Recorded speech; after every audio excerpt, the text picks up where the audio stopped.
É nosso dia, companheiro.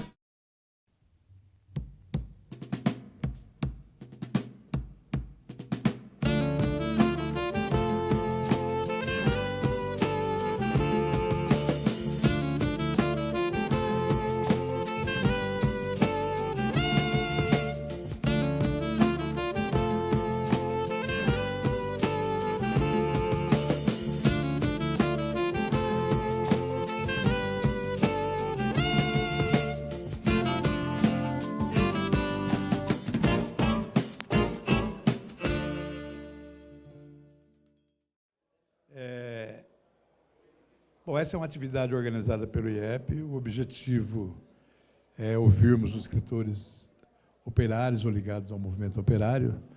Nós convidamos 6 pessoas, 5 estão aqui, a Isabel, o Fernando, o Vicente, o Tico e o Alísio. O Roberto Franco, acho que por um problema de ordem familiar, de doença em família, não pôde comparecer. Então, primeiro, quero agradecer a presença de todos. E nós resolvemos fazer a dinâmica aqui, que os escritores se apresentam, dizem quem são, o que fizeram, e falam por que resolveram escrever as suas obras, os seus livros. Porque nós achamos muito importante que todos aqueles que fazem a história escrevam a sua história. Nós, operários, não podemos fazer só a história para os intelectuais escreverem. Nós temos que fazer história e nós temos que escrever as nossas histórias.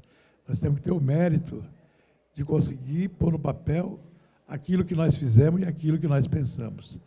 Então, isso é fundamental. É uma ideia que todos aqueles que participaram da luta pudessem escrever sobre como viu a sua participação, como viu o movimento, como viu essa luta, que faz parte da luta de classe, que é uma coisa permanente, que é uma guerra que nós não começamos, nós participamos e ela vai dar continuidade, seguramente, depois de nós. Então, eu acho que nós devíamos fazer aqui por ordem alfabética, se fizermos. Vai começar com o mais experiente entre nós, que é o companheiro Alísio Batista, né, que tem uma experiência, foi encabeçador de chapa da oposição, foi deputado estadual, então, um companheiro que foi subprefeito da região do Ipiranga. Então, tem uma longa trajetória, hoje milita no PSOL, companheiro dos mais antigos da oposição metalúrgica. Eu começaria com ele, com a experiência que tem, com a história de vida que tem e com o livro que escreveu. Tá bom?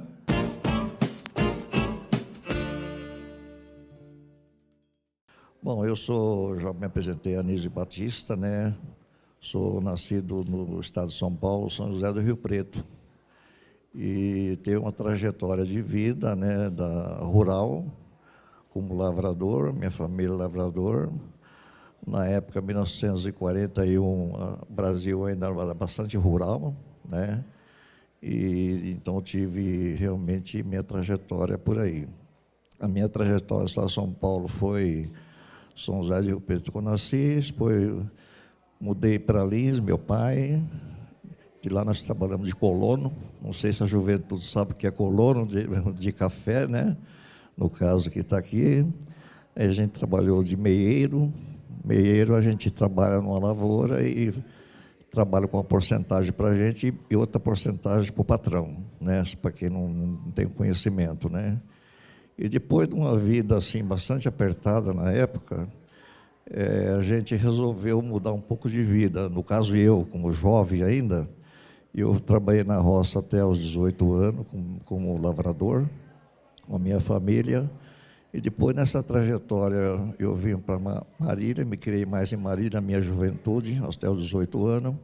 E de lá, transferi realmente para ter uma vida melhor na capital de São Paulo, como muitos brasileiros, muitos estados vieram para cá na época, né? Foi na época das indústrias automobilísticas, né, que começou a criar. Aí eu imaginava que a vida rural era ruim, bastante explorada, como é, até hoje ainda não é muito diferente, né? E eu vim tentar a sorte em São Paulo. De São Paulo, eu fui trabalhar nas empresas dentro de São Paulo, nas empresas mais metalúrgicas, entendeu?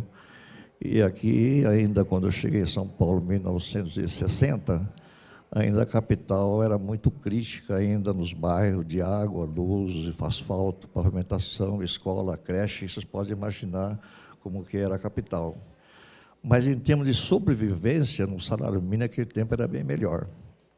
Eu baseando na época minha, no caso aí, né? Entendeu? Passando então a trabalhar nas metalúrgicas, nas fábricas em São Paulo, eu senti que eu era explorado como lavrador e também explorado como operário metalúrgico, operário de outras empresas também, né? A gente começou um trabalho naquela época, um trabalho de igreja, que eu vinha numa formação católica, esse negócio todo aí, passei a militar realmente no movimento sindical popular, igreja, tá? Nesse caso aí, a gente avançou bastante no caso aí, no meu tempo.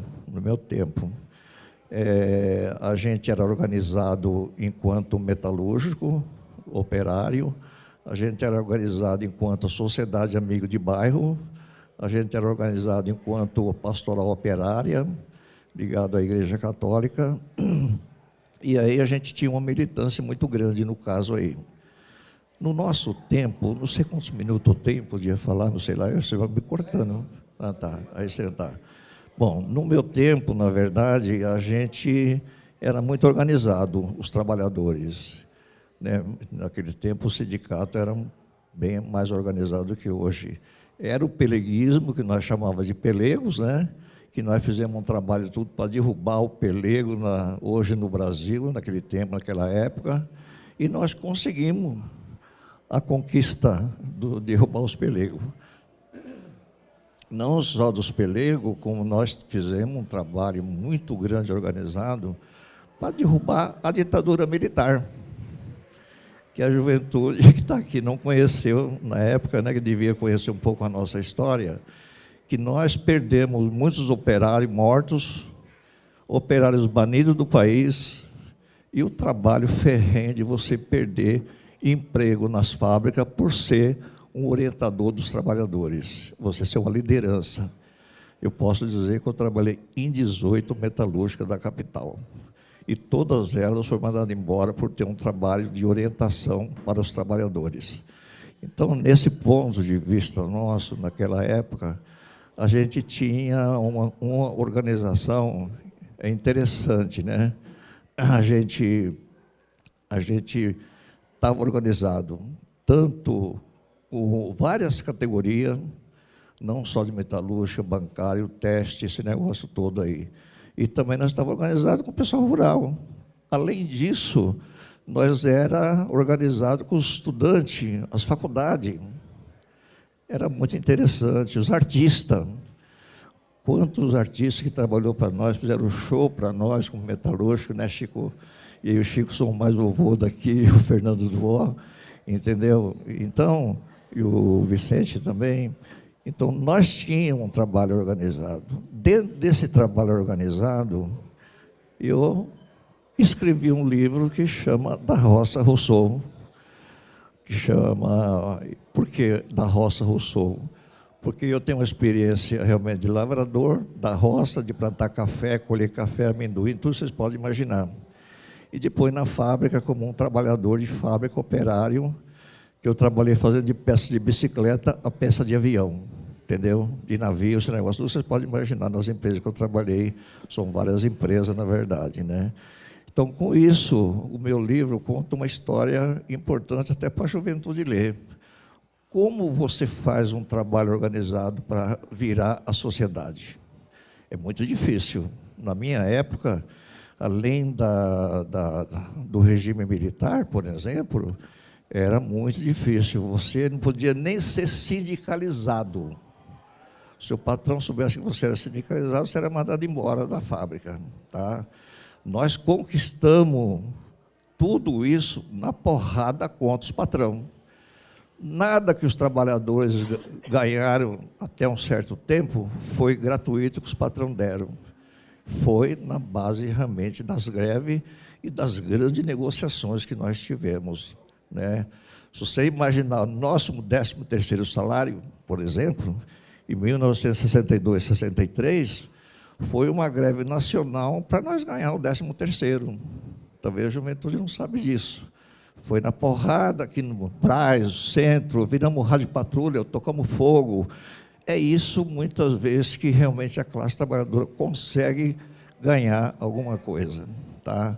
Então, a situação, hoje, que eu vejo, no meu tempo até, quando escrevi meu livro aí, conta bem a história da Roça Rousseau, vou mostrar aqui para o pessoal, e eu me baseei um pouco no filósofo Jean Rousseau, na democracia Rousseau. Eu acho interessante, realmente, a coisa nossa hoje, da gente lutar por uma democracia. A democracia nossa é fundamental, né? Você tem o direito de ir e vir e discutir a política com a juventude, com os jovens, seja que for, com a religião, com outros segmentos, né? Então, em cima disso, por exemplo, me aposentei, também sou um aposentado. Vocês podem imaginar, hoje, eu aposentei já faz um bocado de tempo, né? Não vou falar a minha idade de vovô aqui, com 10 salários mínimos. Hoje ninguém aposenta mais com 10 salários mínimos. Ninguém, sabe? Nós perdemos muitas coisas, muitas lutas nossas do passado que a juventude não sabe, sabe? Então, hoje a parte sindical, eu tenho umas críticas muito violentas.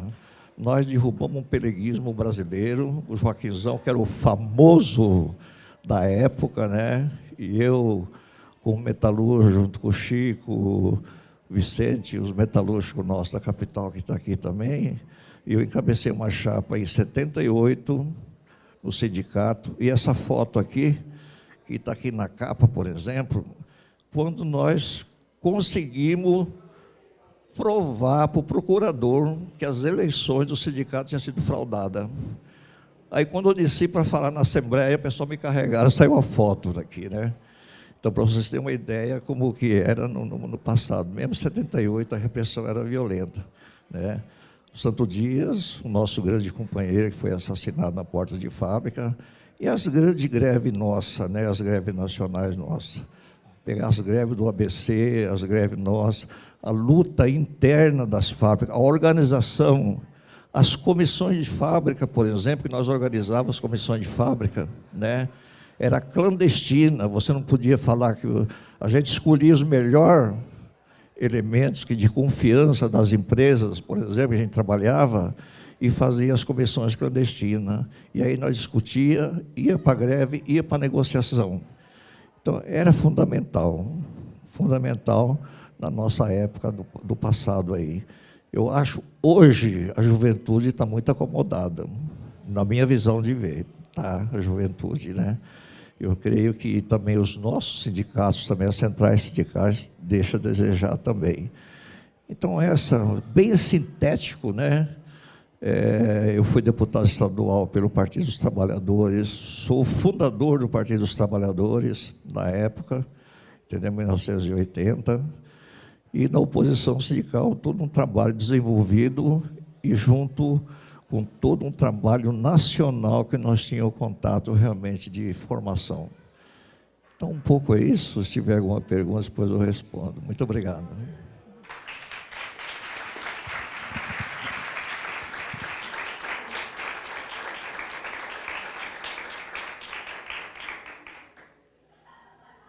Obrigado, companheiro Anísio, companheiro com a história de vida que vocês puderam acompanhar. Eu não me apresentei quando falei. Eu sou Chico Gordo, como Anísio, sou fundador do PT, fui militante da oposição sindical, também fui deputado por um período, fui presidente da CUT regional. E hoje contribuo com os garotos do IEP, comandado por um coroa que tem ali. Agora, na sequência, vai falar um companheiro com quem eu participei boa parte da minha vida na militância. Tivemos o prazer de andar juntos, ser presos juntos e muitas coisas na região sul e Santa Amaro. Companheiro valoroso, a vida dedicada à luta, não abriu mão das suas posições, chegou nessa idade e continua na luta de classe. Companheiro Fernando Duval Veloso.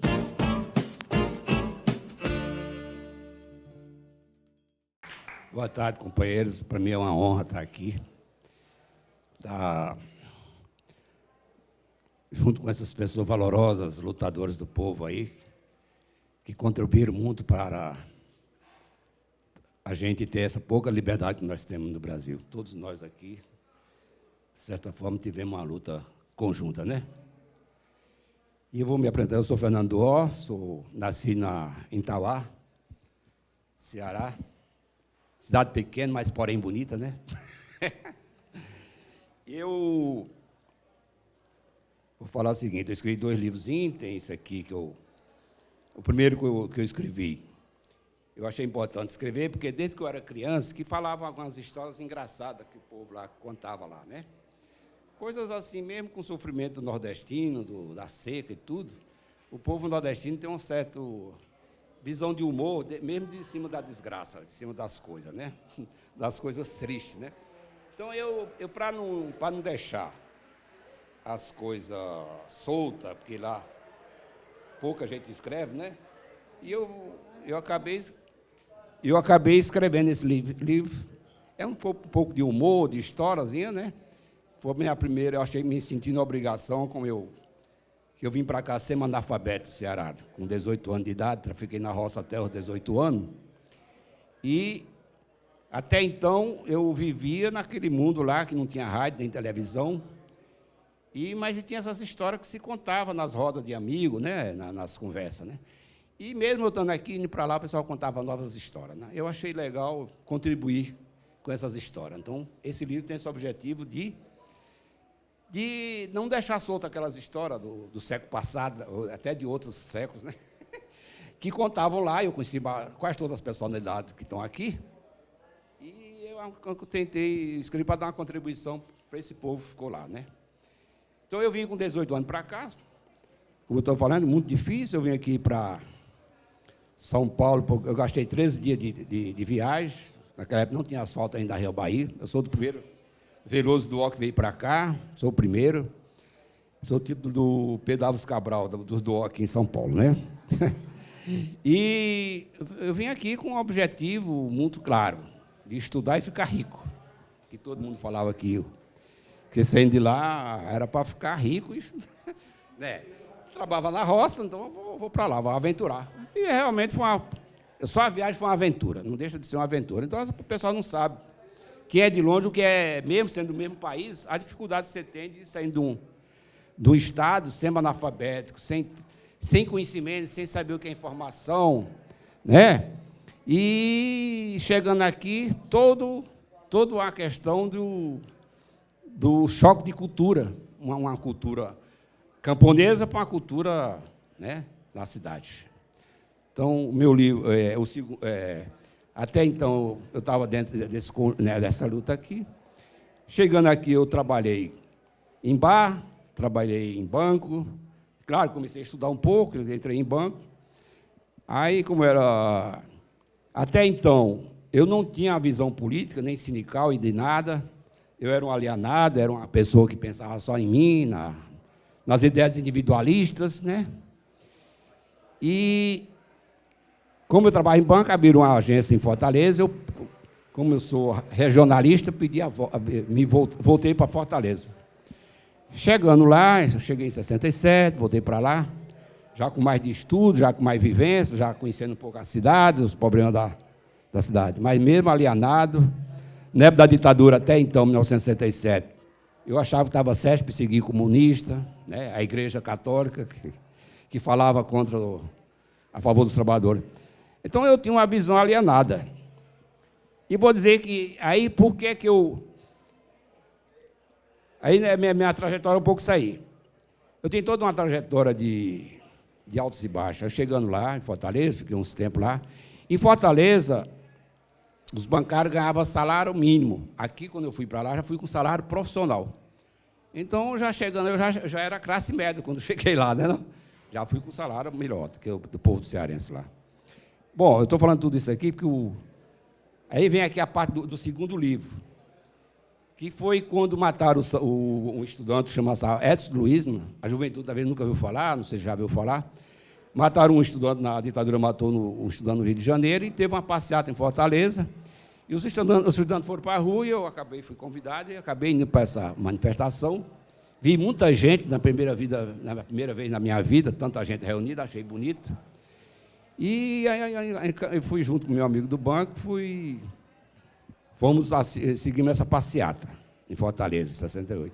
E logo em seguida veio a campanha salarial, onde eu me envolvi na campanha salarial, já discutindo a questão de classe, né? Foi aí que eu comecei a despertar, que eu entendia, o livro fala muito pouco isso aí, que eu comecei a entender que eu pertencia a uma classe social, uma classe dos trabalhadores. Até então, eu era trabalhador, mas não sabia que eu participava de uma classe, de uma questão, né, de interesses iguais, né? E foi aí que eu fui para essa greve, cabecei tudo, já entrei com cabeça e tudo, fui recrutado pelo PCdoB. O PCdoB defendeu a guerrilha do Araguaia, naquela época se defendeu a luta armada, fui apoiador da guerrilha do Araguaia, morreu 60 companheiros lá, né, acreditando que era possível fazer a revolução através do campo. Então, o meu livro faz um pouco essa pequena história. Aí eu volto para São Paulo, já com a visão não de estudar e de ficar rico, mas imbuído de ajudar na Revolução Socialista Brasileira. Então, nesse sentido, eu cheguei aqui, ajudei a organizar a oposição bancária. Com a derrota da guerrilha do Araguaia,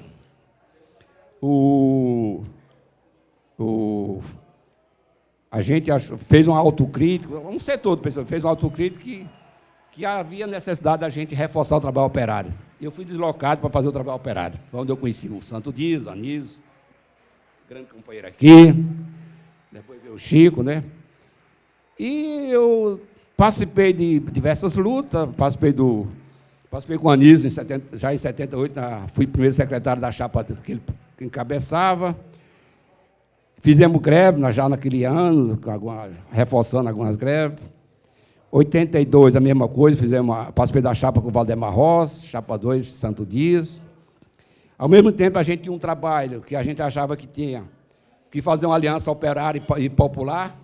Então, eu tinha um trabalho nos bairros, participei do movimento do custo de vida, coordenação do movimento do custo de vida, das mulheres, tudo.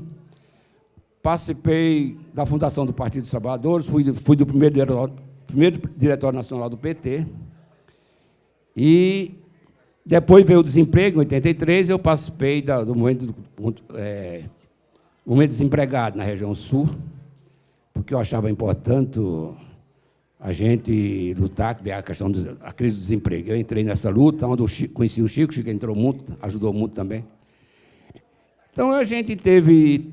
O livro fala um pouco dessa questão, veio a fundação da CUT, tinha os trabalhos de fábrica, o Nil já falou um pouco, era isso aí, dessa perspectiva.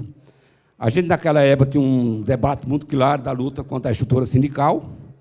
Eu era um dos defensores de acabar com a estrutura sindical no Brasil.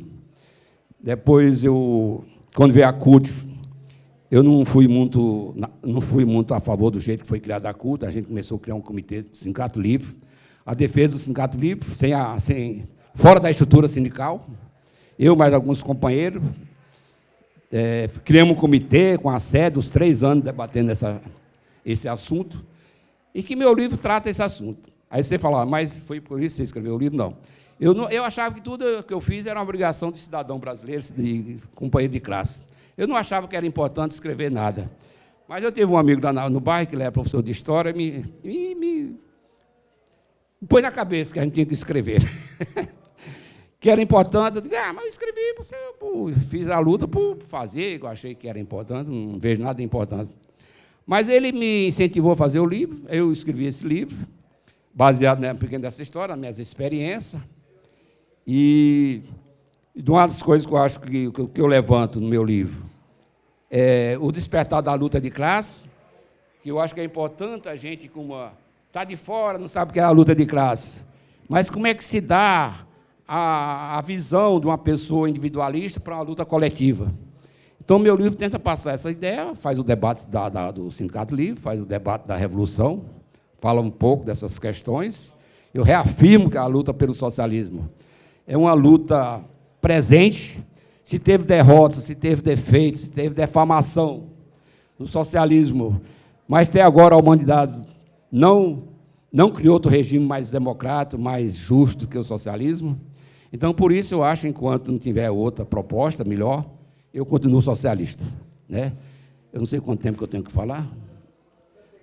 Não tem um tempo ainda?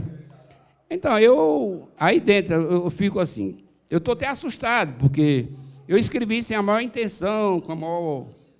escrevi lá, já que o pessoal está achando que é importante registrar a história, né? O professor de história deve saber mais do que eu, né? Aí ele me ajudou a escrever esse livro. Me ajudou, ele é coautor. E, de certa forma, eu já vendi um dos livros, estou tentando divulgar aos poucos.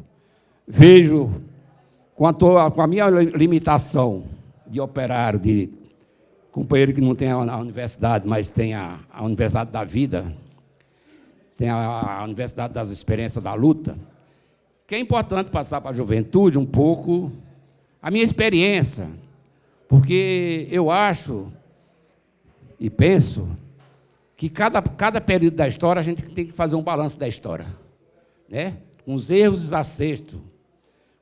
acertos, dos velhos, e os novos têm apropriação de aprender com os erros dos velhos para não fazer as mesmas besteiras. E é claro que nós fizemos muitas besteiras, muitas coisas erradas, muitas vezes sectarismo, muito desvio ideológico, muito desvio, né?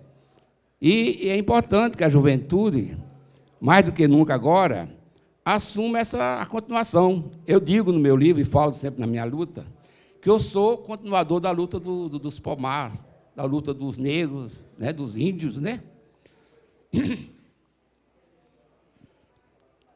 Dos companheiros da Europa, dos primeiros operários que tombaram para que tivesse 40 horas semanais, né?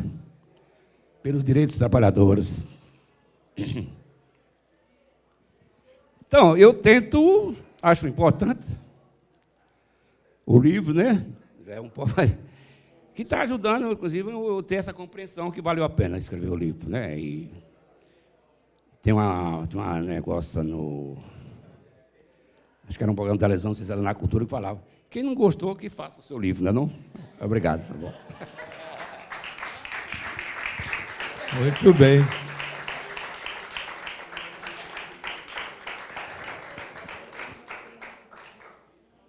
Muito bem, Fernando. Quem não gostou, escreva um. Escreva um, faz um contraditório aí, né? Quem não concorda. Mas é um mérito, eu acho que todos que participaram da luta, todos que tiveram a possibilidade, deviam fazer um esforço para escrever a sua passagem nesse período.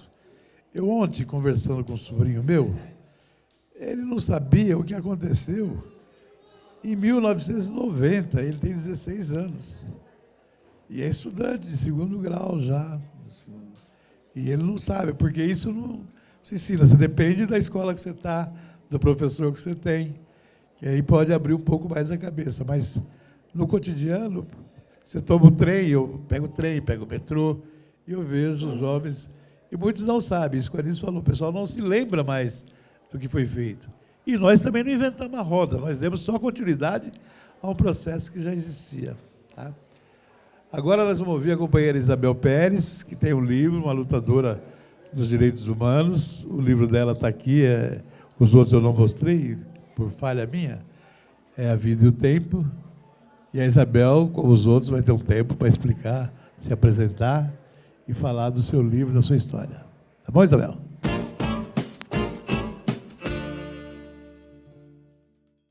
Em primeiro lugar, obrigado por vocês estarem aqui, porque é muito importante a história, porque um povo que perde a sua cultura jamais será um povo livre. Isso fica para os jovens. Bom, eu comecei sem saber o que era política, mas participando de política sem saber, porque eu fui criada numa família de migrantes espanhóis, de pai, de mãe, de toda a família. E eles se reuniam e discutiam muito sobre o governo, sobre a situação. Eles não queriam que se há governo, eu sou contra. E era assim dentro da minha casa. e eu era uma menina curiosa e vivia grudada neles para poder escutar e fazer parte daquele debate. Então, fui aprendendo alguma coisa, mesmo sem entender, mas já fui sabendo alguma coisa, percebendo alguma coisa, né? Que vinha dos meus pais, dos meus tios. A gente era muito pobre e fomos despejados de uma casa que nós morávamos aqui no Ipiranga e fomos morar lá no Heliópolis, isso quando eu tinha ainda 6 anos de idade. Ainda não era uma favela, era só campos, né, Anísio? Era só campos, e onde tinham vacas, cavalos e tudo mais. Devagar aquilo foi aumentando, né? E é hoje um bairro educador, onde tem cerca de 200 mil pessoas. Bom, isso aí é só um comecinho, né? Fui trabalhar muito cedo. Com 9 anos, eu saía do grupo escolar, mas com 9 anos eu já ia lá para o Produtos Alimentícios Amaral, quem conhece o Ipiranga sabe, na Rua Silva Bueno, para embalar canela, cravo, naquela maquininha que as meninas pisavam, as crianças pisavam e fechavam. E assim, onde precisavam de uma criança para poder trabalhar, lá ia eu, eles mandavam, né? Tinha que ajudar em casa. E aí foi passando, foi passando. Com 13 anos, eu já tive a minha carteira de menor, fui trabalhar numa firma de tecidos. E sempre gostei muito de ler e de conhecer coisas, né? Aprendi em casa e vivia com um livro na mão. Então, nessa fábrica de tecidos, eu acho que alguém, acho não, com certeza, perceberam e me mandaram para o escritório. Então, lá eu fui fazer etiqueta, preencher livrinhos deles, e fui aprendendo, e comecei a estudar também à noite, porque não tinha condições de estudar durante o dia. Consegui estudar um pouquinho à noite, onde tinha um curso, lá estava eu fazendo, porque não tinha dinheiro para pagar. Então, eram cursos que cabia no teu bolso, ou então que você tinha condições de pagar. E foi ali, fui me capacitando em outras firmas também. Trabalhei na Eugene, trabalhei na Rothschild e em várias outras firmas. Até eu cismava que eu queria trabalhar, porque eu já me sentia capacitada e preparada. Que lia muito e procurava me informar. Então, eu queria trabalhar numa multinacional, porque naquela época diziam que a multinacional era a vaca gorda. Eu falei, eu quero ir para lá, né? E para mim era bom, porque eu não ia pagar transporte, eu não ia levar mais marmita, né? Então eu fui para a Willis Overland do Brasil. Teve um concurso, né? Eu fui, prestei, entre 10 candidatas mais ou menos, eu consegui meu lugar. E fui trabalhar como secretária executiva de um dos diretores ali já da Willis Overland do Brasil.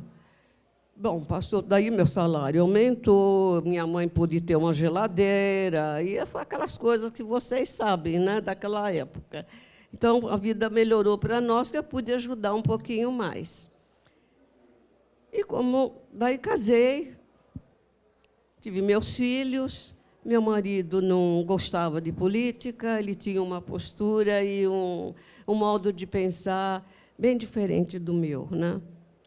E tinha meus irmãos, eu sou a mais velha de 4. E a caçula, já na época da repressão, ela estava na LN. E ela teve que sair do Brasil por conta da ditadura militar, né? Da ditadura empresarial militar. Ela saiu do país, ficamos mais de 5 anos sem ter notícias da minha irmã. Eu me engajei no movimento feminino pela anistia, mas, antes disso, eu me engajei em outras lutas, porque eu percebi que a gente não podia ficar parado, que o momento era gravíssimo, e eu tinha que me engajar mesmo. Então, eu falei, não, eu sou uma operária, eu tenho que me engajar no movimento operário, porque eu participava de movimentos de igreja, que já não me satisfazia. Só as pastorais religiosas não me satisfaziam. Então, eu fui para a ACO, que é a Ação Católica Operária, e hoje é o Movimento dos Trabalhadores Cristãos. Então, foi ali que realmente deslanchei para poder contribuir, ajudar e ser solidária para a classe, para o nosso trabalho, porque eu acredito piamente na luta de classes, piamente. Sem a luta de classes, não tem luta, gente. Então, foi aí que comecei a me engajar e participei de grandes movimentos, até ajudei a fundar o Movimento Nacional de Direitos Humanos, o Comitê Teodoro Dirley de Direitos Humanos. Foram 2 meninos que foram assassinados pela Rota, e a gente conseguiu a condenação dos PMs, naquela época, a 32 anos de prisão. Então, foi um engajamento muito grande que eu tive, né? Através do Comitê Teodoro Dirley, através do Movimento Nacional. E, por último, para poder fazer alguma coisa, foi a Ação dos Cristãos para a Abolição da Tortura. Ali foi também um engajamento imenso, até eu ficar muito doente. Mas a minha contribuição foi essa. E tem outras coisas que a gente fez também. Tive um grande movimento dentro do Parque Bristo, né? Que a gente trabalhava com desempregados e trabalhadores na ativa. A gente tinha mais ou menos cerca de 150 pessoas, naquela época, no Parque Bristo, participando junto comigo como ACO, né? E aí foram as lutas no ABC, a gente participou de todas as lutas do ABC, de todas as lutas quase aqui de vocês, do Sindicato da Oposição Metalúrgica de São Paulo. A gente estava ali no apoio dos companheiros, ajudando, né, no que era possível. Realizei a Feira de Cultura Operária, que é a FECOP, em Santo André, porque eu coordenei o fundo de greve dos metalúrgicos. Então, eu organizei e coordenei a Feira de Cultura Operária Popular, onde nós conseguimos, naquela época, a participação de 5.000 pessoas com ingressos entrando no Parque Duque de Caxias. Foi um desafio muito grande naquela época, porque eu percebia a cultura, como é importante na vida da gente e na vida do trabalhador. O trabalhador tem uma cultura imensa, que ele não consegue perceber. Aquelas poesias de banheiro de fábrica, aquelas poesias que a gente via, aquelas frases, Anísio, vocês sabem muito bem. Aquilo tudo vem da cultura. E nos bairros, o trabalhador estava no bairro. Então, o que fazer? Uma feira de cultura operária popular, onde a gente pudesse angariar fundos para poder comprar a cesta básica para os desempregados. E foi isso que a gente fez. Então, teve mais ou menos, eram comissões de trabalho dentro do fundo de greve, que a gente não tinha mais lugar para tanta gente. Então, a gente conseguia fazer as comissões, comissão de imprensa, comissão de organização, comissões da criança e adolescente, porque tinha que cuidar alguém também para cuidar das crianças.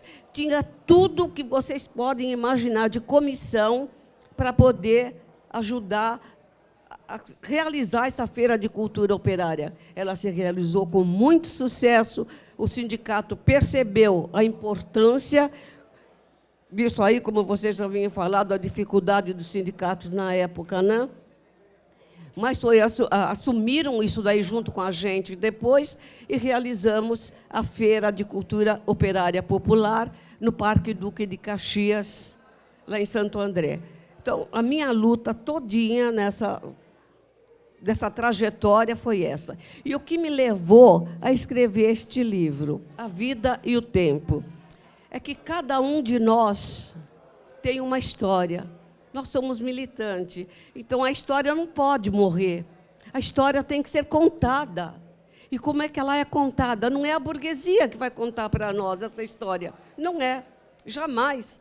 Somos nós que projetamos, somos nós que forjamos essa história. Então, é nós que temos que escrever. É isso que me levou a escrever essa biografia, né? Que hoje o pessoal me cobra, que está faltando, ainda tem que ter uma segunda, que está faltando militância aqui. Então, a gente vai pensar nisso, né? Para seguir o segundo, né? Então, a minha trajetória foi essa, e o objetivo de escrever esse livro foi esse, de incentivar as pessoas a escreverem também. Escrevam, gente. Eu tenho certeza que cada um de vocês tem uma história para contar. Então, não deixe a história morrer, por favor.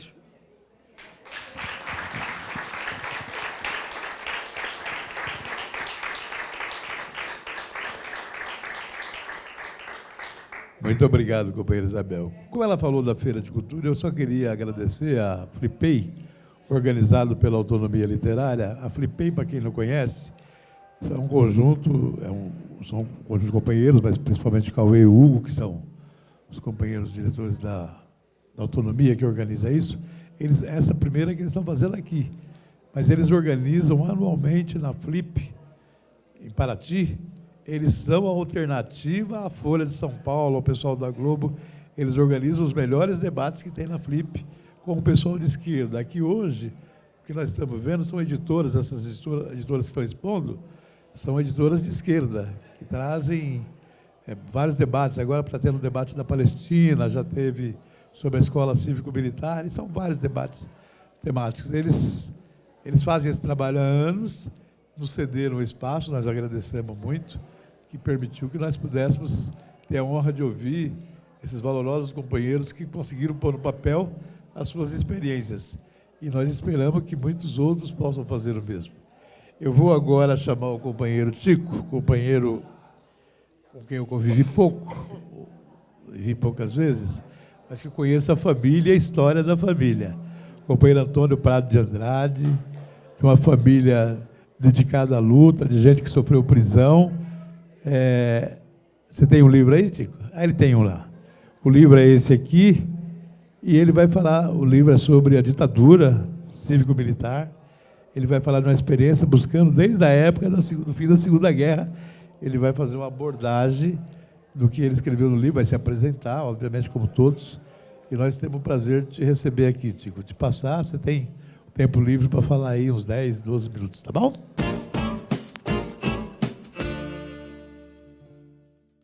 Boa tarde a todos, que eu não vi. Como todo mundo começou a contar a história de onde veio, porque veio, tá? A minha história é semelhante à do Anísio, muito parecida. Fiquei até os 18 anos na roça, isso até 68, 69. 69 nós viemos para São Paulo. Quando eu digo nós viemos, é porque a minha família é uma família muito grande, a minha família mesmo. Minha mãe foi viúva aos 30 e poucos anos e o meu pai deixou 9 filhos. Então, já no interior, mais precisamente em Santa Fé do Sul, nós da família tivemos contato com um rapaz da AP. Não sei se todos sabem o que é a AP. A AP era uma organização clandestina ligada à igreja, e elas, vindo da igreja, se espalhou por todo o Brasil, de uma certa forma. Eu acho que foi uma das maiores organizações de esquerda em termos de quantidade de pessoas, porque teve inúmeras organizações clandestinas. Umas eram de enfrentamento direto com o militar, mas a AP era de uma organização, ou melhor, de organização operária mesmo, tanto no campo como na cidade. Essa do campo, um dos elementos da AP, ele chegou até a nossa família, porque a nossa família era muito ligada também à igreja, através de um padre de Jales, que era muito bom. Ele, através do padre, o padre indicou, tem uma família que é uma viúva, que tem 9 filhos, se precisa de ajudar, lá você pode ficar e fazer os seus trabalhos, tal. Ele sabia da organização, embora ele tinha que ficar bem restrito, porque a repressão era muito braba. Lá, já em Santa Fé do Sul, já teve os primeiros focos de luta, que era vamos dizer assim, era muito fazenda com muito trabalhador, plantando roça. Aí os fazendeiros sabiam que não dava muito lucro, aí eles resolveram fazer pasto. Aí tirou lá 300 pessoas que trabalhavam na roça, falou, ó, vocês se viram, porque aqui eu vou criar gado, porque é muito melhor. Já nessa luta, houve uma luta para ninguém sair, todo mundo ficar lá na roça. Eu ainda era muito novo, ficava meio a reboque. Agora, não sei se vocês conhecem o Zico, meu irmão, ele já era mais velho. E ele era mais ou menos quase da mesma idade. O rapaz que eu falo é o Carlos Fernandes de Andrade, ou melhor, Carlos Fernandes, que era da AP e ele morou junto com a família e acabou casando com uma das minhas irmãs. E na luta lá em Santa Fé, ele que encabeçou e outros elementos da AP para não sair da fazenda. Enfrentaram, arrancar o capim, fizeram aquele negócio todo, aí a repressão baixou lá. Na medida que a repressão baixou lá nesses trabalhadores da roça lá em Santa Fé do Sul, nós tivemos que sair. Eu, nem na fazenda reserva, eu não fui. Mas o Zico, uns tios, o Carlos, eles foram que nem os loucos sendo procurados. Aí teve que vir embora. O Carlos veio para São Paulo e nós, naquela época, morávamos a mãe e mais 9 filhos num sítio de um tio meu lá em Santa Fé do Sul. Aí ele precisou vender o sítio e falou, ó, Ana, que era minha mãe, vai para a cidade, lá vocês podem desenvolver, não sei o quê. Já nessa época, o Carlos Fernandes, nós resolvemos vir para São Paulo mesmo. O Zico veio na frente para conhecer, ver onde é que nós ia ficar. Ficamos na casa de um tio aí, uma casinha de 3 cômodos, ficou 21 pessoas dentro da casa, mas ficamos. Até a gente comprar um lote e montar uma casinha lá de qualquer jeito. Nessa daí, automaticamente, ou mesmo sem querer, nós entramos na luta da AP. Já, quando eu vim procurar serviço em São Paulo, eu já fui, através da AP, já me dizendo, ó, você vai ter que entrar na fábrica tal, o Zico vai para Matarazzo, você... Aí eu falei, eu quero emprego. Aí ele falou, vai na Filco, lá já tem companheiro nosso, não sei o quê, vai lá, entra lá. Aí fiz todo o processo para entrar na Filco. Antes mesmo de entrar na Filco, eu já tinha ligação com os caras da AP lá da Filco, embora alguns dias antes de eu ser admitido na Filco, esse companheiro que estava lá fazendo o trabalho, ele foi preso. Foi preso e muito torturado, sumiram com ele, depois voltou. Mas aí eu entrei, mas entrei com puta de um medo, porque eu já tinha feito muitas reuniões com ele e com outros. Mas mesmo assim entrei quietinho na Filco, eu precisava do emprego, e comecei a trabalhar lá, e puxar saco, e trabalhei. E aí trabalhando, quando foi... em 1971, um membro ativista da AP foi preso e delatou todo mundo. Em 1971, fazia 1 ano que eu estava na Filco, entrei na Filco, lá também me engrenei, depois que o Tarzan saiu, era Tarzan o apelido dele, tinha umas meninas do PCdoB, nós fazíamos reunião separado, junto. Aí, em 71, esse membro da AP foi preso e entregou todos nós. Aí da minha casa foi eu, o Zico, a outra minha irmã, o Carlos, nessas alturas, que era meu cunhado, casado com a outra minha irmã, já tinha sido preso, tinha sido preso, fugiu porque ele estava procurando ele outra vez. Quando nós fomos presos, que esse delator entregou, eles já sabiam mais ou menos qual que era a nossa atividade dentro da AP. Então, dia 24 de novembro de 1971, eu, o Zico, a Lei e minha irmã, nós fomos catados pelo DOPS, vamos dizer assim, sequestrados. Eu tinha trabalhado naquele dia 9h30, porque eu trabalhei, ou melhor, 10h30, porque era praticamente final de ano e tinha a produção estava... Eu tinha que fazer 2 horas extra naquele dia. Então, quando eu estava chegando em casa, já eram umas 9h30, 10 horas da noite, marmita, a mochila. Quando eu cheguei na porta de casa, tinha um carro mais afastado, outro para lá, para cá. Aí, a hora que eu encostei assim para vir de casa, eu já desconfiei. Falei, agora não tem jeito. O cara já chegou perto de mim, já segurou no meu braço, já tirou minha mochila, já foi tirando tudo de dentro. Depois nunca mais vi essa mochila, nem a marmita. Dali não pude entrar dentro de casa. Minha irmã já estava presa lá também dentro de casa, porque ela também trabalhava numa têxtil e seguraram ela também. O Zico já tinha sido preso antes, dentro da fábrica também, da fábrica Grampos Aços. Daí nós fomos para o DOPS, ficamos lá um mês preso. Eu acho que durante esse mês eu fui umas 3 ou 4 vezes para a sala de tortura. Porque eles conheciam mais o Zico, porque pegou da Matarazzo, nós tínhamos um trabalho na paróquia, ele namorava a secretária da paróquia, e o cara entregou o padre, todo mundo lá da paróquia. E eles levaram preso também a secretária da paróquia, que era a namorada do Zico. Então, o Zico já tinha uma história, já sabia quem que era, e eles não sabiam quem que eu era.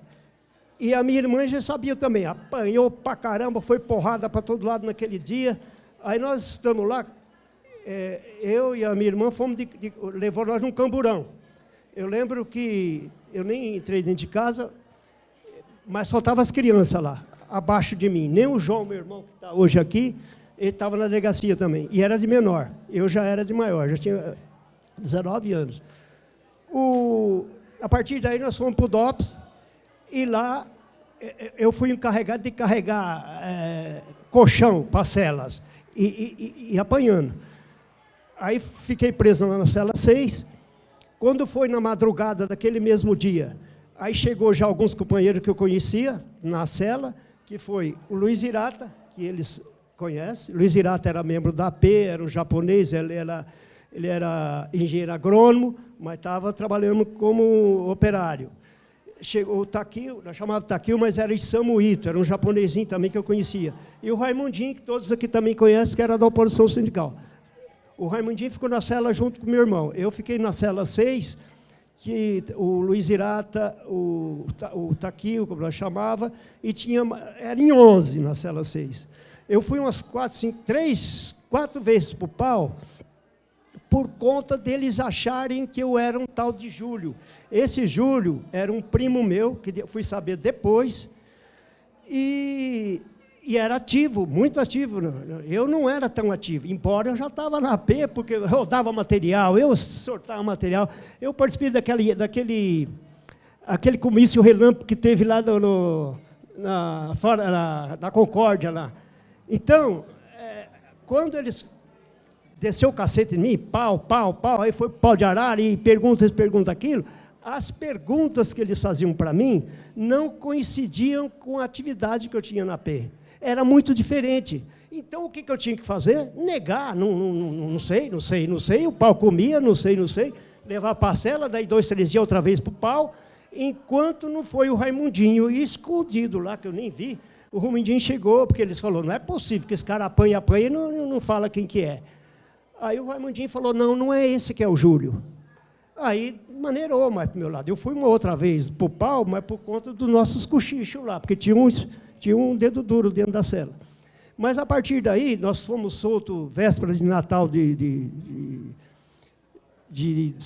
71, aí, a partir daquele momento, nós ficamos meio parados, vamos dizer assim, por conta da perseguição. Porque eu ainda consegui voltar para Filco, não sei se o Zico voltou para Matarazzo, a lei voltou para... Porque eles não conseguiram provar no papel que nós éramos da AP. O Zico ainda ele sabia, mas eu não. Então, eles deram um papel, que até pus, acho que no livro, e aí continuei trabalhando na Filco. Só que, é claro, você trabalha na Filco, mas você já tem uma consciência de luta. Aí, a partir de alguns anos, eu comecei novamente a entrar na luta. Aí foi luta de panela vazia, luta de compra em comum, luta, até que entrei na ACO, que depois foi MMT, Movimento Mundial dos Trabalhadores Cristãos. Lá nós formamos uns grupos, e o grupo que eu participava da AP, que era de São Mateus, que tinha 2 grupos, nós botamos o nome de Luiz Hirata. Por quê? O Luiz Hirata ficou na minha cela. Então, todo o martírio que o Luiz Hirata teve, eu vi, presenciei. Então, eu vi o sofrimento dele, a tortura, o mal que ele estava passando depois do grande pau que ele tomou, e acabou quase morrendo na cela, e eles retiraram ele de lá. Passado alguns dias, ele faleceu, por conta do pau que tomou, E eu só fiquei sabendo da morte do Luiz Irata porque era o cara mais pegado a mim lá dentro. Ele que cochichava no meu ouvido, falava que eu tinha que ter calma, que eu banquei firme, que foi muito bom. Então, esse dedo duro que estava lá, ele viu, ele escutou, ele viu a gente batendo papel, o Irata e o Taquio. Aí foi um outro motivo de outro pau que eu tomei lá por conta disso. Mas a partir isso foi lá. Aí o Luiz Irata morreu, e nesse grupo da ACO que nós montamos, nós colocamos o nome como o nosso Marte Luiz Irata. Aí, dentro desse grupo nosso, também tinha o tal de Júlio, que era meu primo, que também fazia parte da AP. Sabendo da luta do Luiz, sabendo de todo o trajetório do Luiz Irata, e a imprensa, na época, colocou no jornal, acho que até na TV passou, que o Luiz morreu porque, na fuga, ele foi colidido com uma traseira de um ônibus e acabou morrendo. E nós, da cela, todos presenciamos o mártir de Luiz, que saiu de lá carregado, praticamente morto, dali a uns dias ele morreu. Aí, nós, do grupo, sentimos a necessidade de fazer um folheto, fazer um livreto do Luiz Irata. Aí começamos, organizamos um grupinho dentro da ACO, e no nosso grupo da ACO tinha a irmã Tereza, que era do Vanucci. Vocês ouviram falar no Vanucci. O Vanucci também teve um sobrinho da irmã Tereza, aquele que foi ministro, que também morreu lá no DOI-CODE. E ela incentivava, vamos fazer um livro, vamos fazer isso. Aí um dos primos, ele começou a ajudar nós a fazer o livro, mas depois ele foi chamado para a França, para trabalhar lá na França, e falou, vocês terminam. Tico, arca isso, assume esse livro aí. Falei, agora danou-se, eu não sou do ramo, mas vamos fazer. Aí chamei, vamos começar a escrever. E comecei a escrever esse livro por responsabilidade e, vamos dizer assim, por uma obrigação.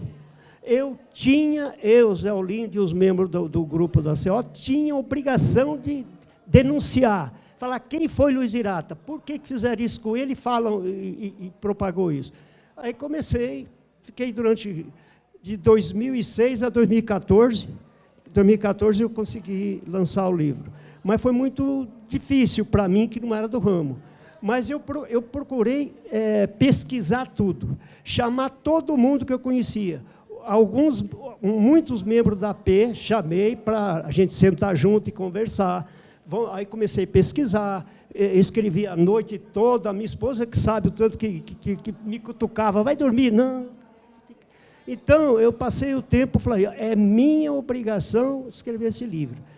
Aí, nas conversas que eu tinha com os companheiros, com os amigos sobre o livro, cada um dava uma opinião, mas a minha opinião, sinceramente, era porque eles queriam escrever um livro didático, um livro, sabe, para intelectual. Eu era operário. Na época eu trabalhava na FICO, eu trabalhei até 78 lá, depois trabalhei na Bosch mais 5 anos, depois entrei no metrô, trabalhei mais 30 anos no metrô. Então, nesse curso e mais curso, eu falei, não, eu tenho que escrever esse livro, e eu vou escrever um livro para quem não conhece a história. Porque não adianta eu falar de tudo que o pessoal já sabe. Então, o objetivo de escrever esse livro aqui é para quem não conhecia história. Ou melhor, quem não conhecia a época da repressão. Tudo o que eu pus aqui, aí o que acontece? Eu falei, bom, o que eu vou escrever do Luiz Irata, não dá para a pessoa que não entende de política, que não conhece nada de política, entender. Aí o que eu fiz? Eu busquei história, aí enfiei toda a história de como surgiu a organização clandestina, não sei o quê, e fiz capítulos. Num dos capítulos é a história da minha família. Outros capítulos era da CO, outros capítulos, a principal é a parte do Luiz Irata. Então, esse livro é uma denúncia, foi uma obrigação que eu tive de fazer, mesmo não sendo do ramo, mas, graças a Deus, terminei. É aquilo que o Fernando falou. Leiam, questione. Todos os lançamentos que eu fiz, mesmo lá no bairro, no sindicato, no lugar, eu falo, leiam, questione, busque informação, não tem mentira aqui, tem muita pesquisa. Então, leiam. Só que É aquele negócio. Uns 200, 300 livros que eu vendi lá no metrô, eles compravam por consideração, porque eu era muito conhecido e muito danado lá dentro. Mas poucos leram. A gente percebe quando a pessoa lê, né? Então, e comenta com você. Aquilo dá uma alegria tão grande que as pessoas que me questionavam, acabava levando o outro, levava para a biblioteca, levava para um lugar. Esse era bom. Porque eu estou pouco me inchando. Muitas vezes eu dava o livro, mas leia e passa para outras pessoas, porque é para conhecer a história. E não, porque é aquilo que a Isabel falou, não é para ficar parada a história, é para saber quem foi Luiz Irata. Acabou, não sabe, alguém sabe aqui do Luiz Irata? E a história do Luiz Irata é muito bonita. Tanto que há pouco tempo atrás, 1 ano atrás, se não me engano, eu fui lá onde ele fez engenharia, lá em Piracicaba, eles lançaram uma sala lá com o nome dele. Aí me chamaram lá para me contar sobre o livro, sobre o Luiz Irata, foi muito bom. Lá também foi muito bom. Então, é isso aí. É um livro que foi uma batalha para escrever. Não é didático, não é um livro, mas eu acho que não ficou tão ruim, na minha opinião. É isso aí. Eu tive uma história igual a dele, porque nas lutas operárias, enquanto ficava lá, o Vitor Janotti, que todo mundo sabe, Valdemar Rossi, Fernando Ó, Chico Gordo, Anísio, o Luiz Irata, eu estava por trás, só de ouvir, lá na Assembleia, na hora de organizar na fábrica, pau comigo. Logo depois que eu entrei na Bosch também, na Filco, em 78, nós fizemos uma greve lá na Filco, não passou 15 dias me mandaram embora, por conta da fábrica, por conta da greve. Lá na Bosch também fui mandado embora por conta da greve. Só não fui mandado embora do metrô porque já era outra época, senão também de lá. Mas é isso aí, que eu pude fazer, foi isso a minha colaboração. Muito obrigado.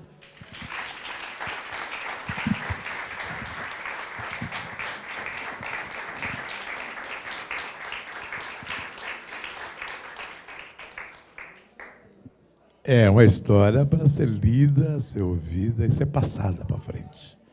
Pouca gente hoje na juventude conhece a história do que é a ditadura. Às vezes a gente vê na rua, o pessoal fala, não, bom era no tempo da ditadura. Bom... Só acrescentar mais uma coisa que eu lembrei de uns pau que ainda eu enfrentei depois, nas greves do ABC, teve um período que eu tinha sido mandado embora. Aí estava eu, meus primos, desempregados, nós fomos, vamos ajudar o pessoal do ABC. Aí vai lá o Tico, o Joãozão, não sei quem lá, eles distribuiu tarefa para nós fazer.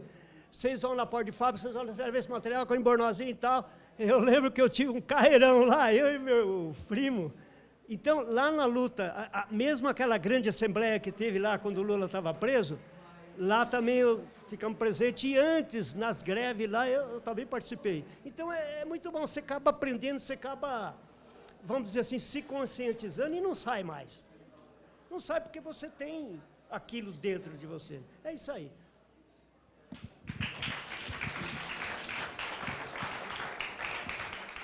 Então, como eu estava dizendo, é importante porque a burguesia não vai escrever a história da classe operária. Só os operários que viveram as suas histórias é quem pode escrever e deixar isso para a continuidade. Quer dizer, é uma contribuição importante para a juventude, para os que vieram, para os que vão vir, para os nossos filhos, netos, agora já netos, no meu caso, para poderem ler, aprender e ver.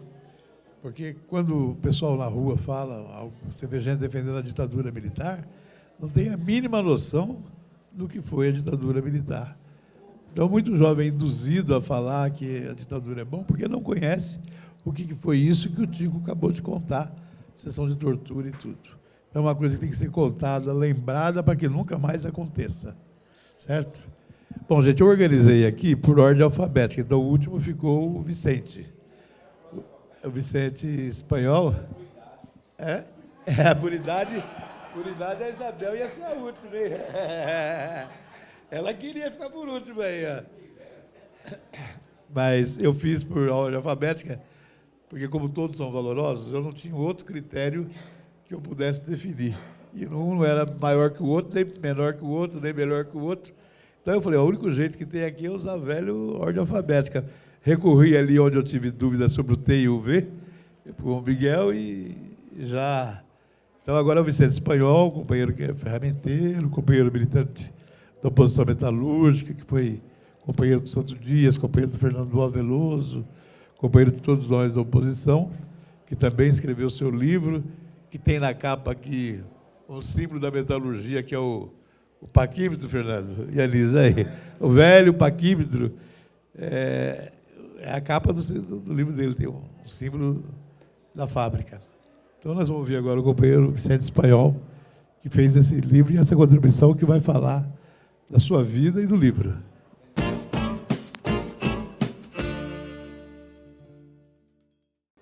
Boa tarde a todas e a todos. Eu sou Vicente Espanhol, aqui no Brasil. Na Espanha eu sou Vicente brasileiro. Mas estas duas nacionalidades não me definem, porque existem outras nacionalidades muito mais abrangentes e completas. A gente pertence à nacionalidade da classe operária, que é universal.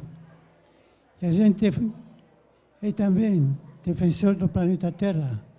Somos cidadãos do planeta Terra, que temos que cuidar se não queremos um dia sumir dele. Ele fica, mas a gente vai embora por causa do calor. Eu estudei no Senai, profissionalmente sou brasileiro, fiz ajustagem, ferramentaria, trabalhei em 15 fábricas. Vocês repararam que Anísio trabalhou em 18, então naquela época era normal, principalmente os lutadores, trabalhar em um monte de fábricas e ser dispensados nas primeiras lutas. Fiz ferramentaria, eu cheguei no Brasil em 1971, com 26 anos. Na Espanha eu estudei em seminário, colégio interno.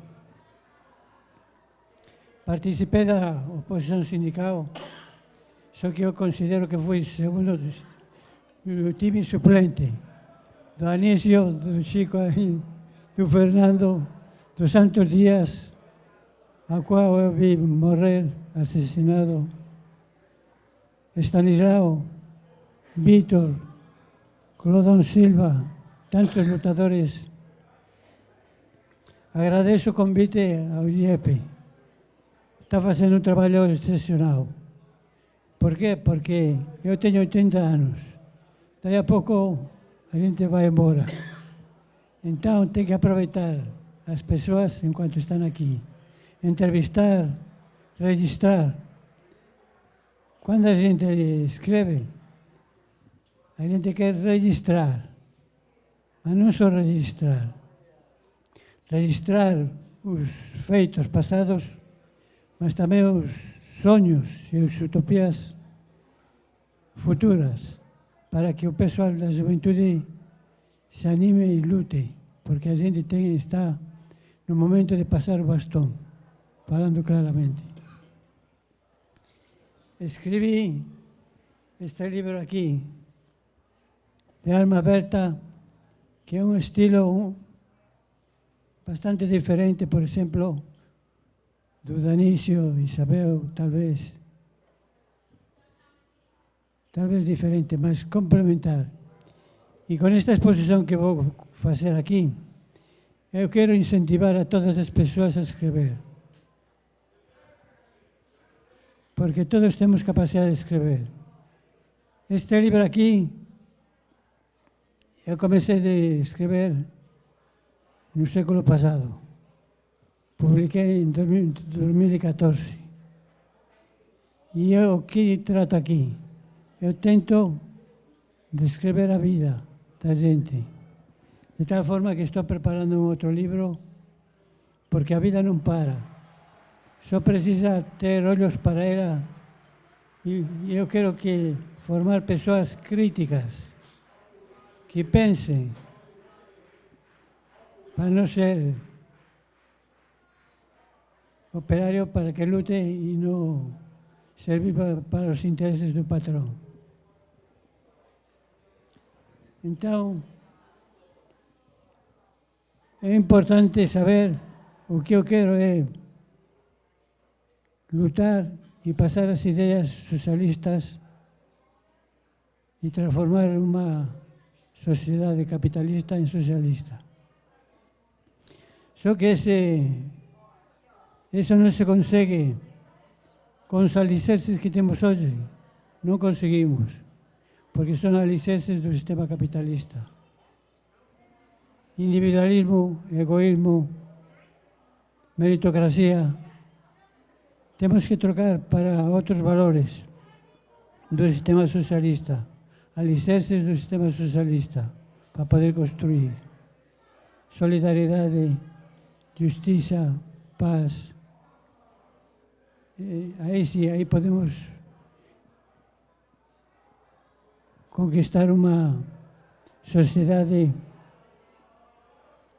socialista que o Fernando definiu também muito bem.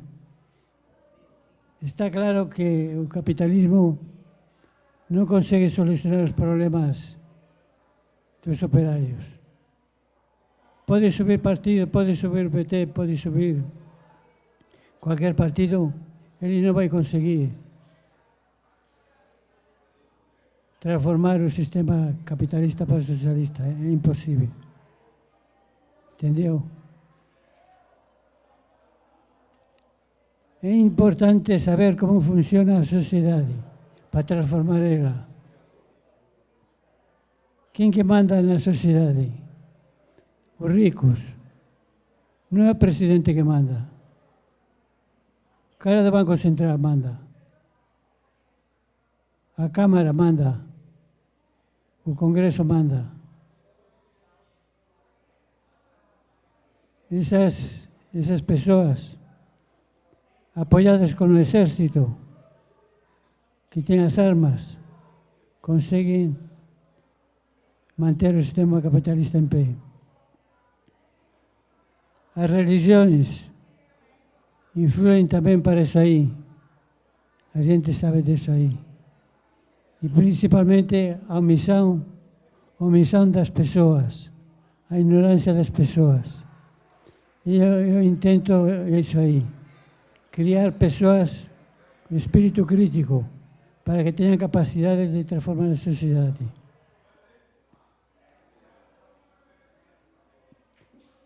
Como eu escrevi o livro? Vou ser bem didático, porque eu quero que vocês escrevam todos os livros. Eu desejo. E vocês vão... Eu não sentei um dia e vou escrever um livro. Não. Eu simplesmente ia pela fábrica com um papel no bolso, uma caneta, e quando eu percebia um fato interessante, eu registrava. Quando chegava em casa à noite, eu desenrolava. Quando você escreve, no momento que você está vivendo uma coisa, você é muito mais radical. Você dá uma vida. O livro esse aqui é uma vida. É vida que tem nesse livro. São letras, mas é vida. Entendeu?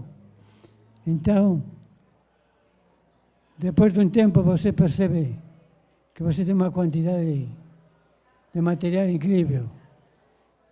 Talvez você consiga escrever o livro, ou fazer o livro. Agora, claro, a gente tem que estar preparado para escrever, ter uma consciência. Eu estudei muito na Espanha, na universidade, mas eu estudei aqui mais, porque a Universidade da Vida é muito poderosa, né? Vemos, por exemplo, que Lula, sem ter estudado, é um doutor. Entendeu? Então eu falava que sempre, quando Depois de vários anos, eu comecei esse livro em 2000, não, século passado, 99. Publiquei 14. Juntei bastante material, aí a gente corrigiu. Minha filha foi o braço direito para publicar o livro. Entendeu? Então,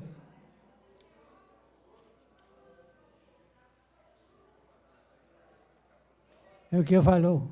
Precisa ter consciência crítica. Não vou escrever abobrinha, besteira. Para isso você tem que assistir muitas palestras, como esta aqui. Você não vai estudar no consultório de um dentista, porque lá tem caras e aquelas revistas fúteis. Aí você vai sair um doutor de carneiros. Mas se você assiste palestras, como esta aqui, nos bairros, aí sim você vai sair doutor. Quero lembrar aqui o Victor Gianotti. Ele tem um livro, Comunicação dos Trabalhadores e Hegemonia. Ele fala, temos que escrever na linguagem do operário. Frases curtas, palavras inteligíveis. A nossa tarefa é ler Marx, Lenin, Frei Beto, Leonardo Boff, e depois passar para o operariado, com frases curtas e palavras inteligíveis. Essa é a nossa tarefa. Ler o Capital e depois passar para pessoas simples.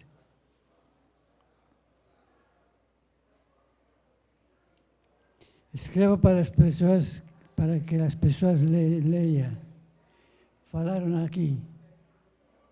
O Chico fala, lemos pouco, cada dia menos. É uma pena.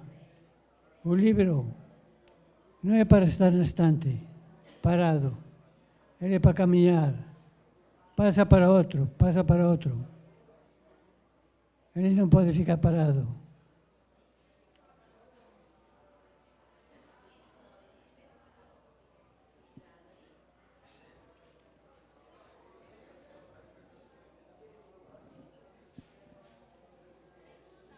Aqui tenho o processo que eu segui para escrever o livro. Se tiver pessoas depois que se interessam, a gente pode ver. Mas aqui, você vai a ver pela rua e procura, colado no poste, procura-se uma calopsita. Aí eu vejo essa figura aí, eu faço uma reflexão sobre a liberdade. Uma família quer a Carlosita de volta porque escapou. Eu quero a Carlosita livre para que... liberdade. Entendeu? Então, a outra aqui. Quando o sindicato vira bingo. É um tema, né? Então eu critico o sindicalismo que o dia 1º de maio nos reunia no Campo de Marte para sortear apartamentos, carros e tudo isso aí. Então eu faço uma descrição e uma crítica a isso aí. Outro que tenho aqui. Se meu closet falasse, aí tem a filha, na Veja, né? Tem a filha de... a Luciana, aquela do... Essas madames, que tem 300 pares de sapatos e vão sair e não sabem que sapato, que não, falam, não tenho sapato para sair. Ou tem 200 calças e falam, eu não sei que não tenho calça para sair. É absurdo, né? Então você faz uma reflexão sobre isso aí. Por exemplo, agora vamos ter eleições. Nos faróis vamos ver muitas pessoas. Vai ter pessoas com a bandeira do pessoal rico. Pessoal nosso, pobre, que ele precisa de ganhar um dinheiro para comprar um leite. pega a bandeira do pessoal que vai foder ele, em palavras claras, e bota nele. Aí você tem um material para desenvolver um tema interessante, sempre procurando passar uma mensagem, algo diferente. E para acabar já, vou pedir para a Angélica, minha filha, e minha esposa está aí também, né? Que realmente a gente é o que é porque tem uma mulher detrás, segurando a vida, né? Fazendo comida, fazendo isto, fazendo outro. Ou muitas vezes você vai com uma pessoa caminhando e você na conversa que você tem essa pessoa te passa uma ideia, você está roubando dela, né? E coloca no livro. Então a Angélica vai ler no prefácio do livro. Falei o título. De Alma Aberta, Crônicas Libertárias sobre a vida e o chão de fábrica. A Angélica vai ler um pouco no prefácio para que vocês vejam qual é a finalidade do livro. Obrigada, gente. É um trecho pequenininho, tá? Precisamos ter sabedoria para encontrar as verdadeiras causas de tudo o que sucede. Não nos deixemos levar pela opinião superficial da mídia, que nos levará a conclusões precipitadas e erradas, como defender a pena de morte ou a redução da maioridade penal. Estas soluções simplistas dos problemas da marginalidade cairão como justiça enganosa sobre as cabeças dos pobres e pretos que moram nas periferias da cidade, os nossos filhos. Refugiar-nos em alguma religião evocando a vontade divina, Deus o quer assim, e culpar o destino por tudo o que nos passa, é querer justificar nossa omissão. Devemos abrir os olhos para ver e os ouvidos para ouvir. Perguntar-nos sempre e descobrir o último porquê de tudo. Neste livro, mostro com exemplos simples como ter um olhar crítico e nos converter em agentes transformadores do entorno em que vivemos. Obrigada.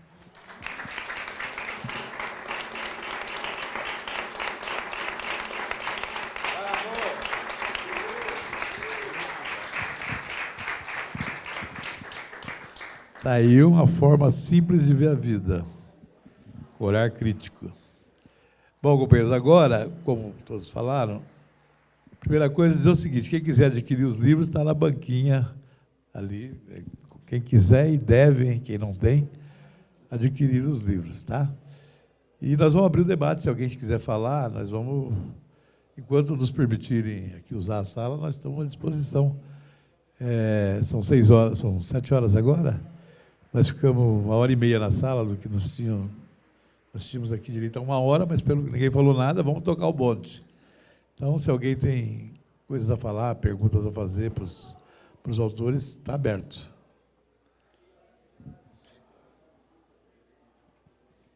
Só fazer uma lembrança aqui, da região de Rio Preto tem 3. Eu, o Anísio, que sou de Rio Preto, o Tico de Santa Fé.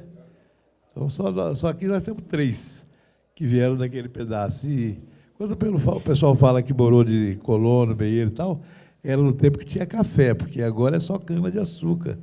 Aí não tem nada disso, é outra coisa, né? Muito diferente. Está aberto. Quem quer fazer pergunta, se alguém tem alguma dúvida, algum esclarecimento, à disposição.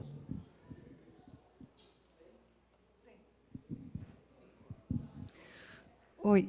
Uma pergunta de uma geração, talvez depois de vocês, que é muito alegre de poder aprender com essa história. O que vocês diriam? Cada um vai ter 2 minutos, eu acho, para responder. Mas para um operário de hoje que escreve ou que não escreve, depois de toda a luta que vocês passaram, e hoje, quando dizem que o operário não existe mais, né, que agora é tudo 4.0 e as máquinas fazem as coisas, para aquele cara que está lá no chão de fábrica ainda hoje, o que vocês diriam assim nessa de passar o bastão? Aí, Elísio, começa que essa é uma boa, hein? É difícil a gente entender hoje a juventude, né? Perante o que nós passamos no passado e a questão da repressão. A juventude de 85 para cá não conhece essa realidade, né? Entendeu? Porque o último ano da ditadura militar foi 84 a 85, né? Eu era deputado estadual ainda e militava também junto com todos os movimentos. Então, o que nós sentimos hoje, por exemplo, que o que eu tenho que falar para a juventude, é que, de qualquer forma, a juventude ela está muito mais interessada de ficar rico imediato e não, por exemplo, de trabalhar para um conjunto que você trabalha unificado, sabe? Então, isso leva, por exemplo, a juventude, e tem meios para a juventude fazer isso, né? Então, vamos pegar hoje as faculdades, as universidades. Eu fiz filosofia já depois que eu estava aposentado. Eu me interessei a me instruir mais, por exemplo, de entender mais a vida humana e o mundo, né? Entendeu? Então, a juventude hoje nas escolas, ela não tem, por exemplo, um conhecimento histórico, nem do Brasil, na verdade, né? Então, é difícil. Então, o pessoal lê muito pouco. Então, fica no Zap 2 minutos só, passou 2 minutos, já é muita coisa. Então, o que a juventude tinha que descobrir, e os nossos professores, por exemplo, meu filho está aqui, é professor, tem vários professores aqui, por exemplo, também foi metalúrgico e trabalhou também, militou também junto aí, é que ela tem que descobrir o meio para fazer uma revolução, quando nós temos um potencial de chegar, por exemplo, que todo ser humano tem que ser respeitado, ter o salário, ter sua moradia, o seu transporte, saúde, tudo aquilo que nós defendemos, por exemplo, o pessoal hoje é individualista. E toda a imprensa nacional e internacional, por exemplo, coloca isso todo no trabalhador. Então, você pega as Olimpíadas agora, e os jogadores de futebol. Então, você pega a juventude, moleque, que quer ser jogador de futebol, para ganhar 700 mil, 600 mil, negócio parecido aí. Mas não é de entender, por exemplo, que isso, para ele chegar a isso, é muito raro, né? É entender, por exemplo, que ele tem que conhecer um pouco a situação humana, a situação de um país que ele está, e a situação operária. Quanto que nós perdemos em termos de reivindicação nossa dos trabalhadores? Eu digo, não só de uma categoria metalúrgica, em termos de todas as categorias nossas, cada vez mais nós perdemos a nossa força política de sobrevivência, sabe? Isso é muito ruim para nós, até para os jovens. Você pega hoje, nós, enquanto escritores, nós escrevemos a nossa biografia, o que nós fizemos no passado, a juventude tinha que ver isso e dar essa continuidade. Se nós não tiver essa continuidade, por exemplo, de pensamento, vai ser muito difícil nós chegar a um patamar no ano 2030, 2050, coisa parecida aí, uma coisa melhor para a humanidade, né? Então, muito difícil. Então, isso, a juventude, os professores, por exemplo, tinha que citar isso na questão das escolas, né? Então, eu me lembro, quando eu estava na escola, eu comecei a estudar na escola rural. Na escola rural, eu aprendi, naquele tempo, o trigo no Brasil era escasso. Nós fazíamos pesquisa da semente do trigo lá na região. Nós, enquanto aluno, ia plantar o trigo lá, para ver como é que era o trigo, na verdade, para colher o trigo, né? Quando eu aprendi isso, eu vim aqui para a cidade, vim aprender, por exemplo, que eu tinha que lutar por um salário melhor, refeição, transporte, moradia, saúde. Eu vim aprender e vamos fazer a revolução por aí também. É isso aí, Elisa. Fernando.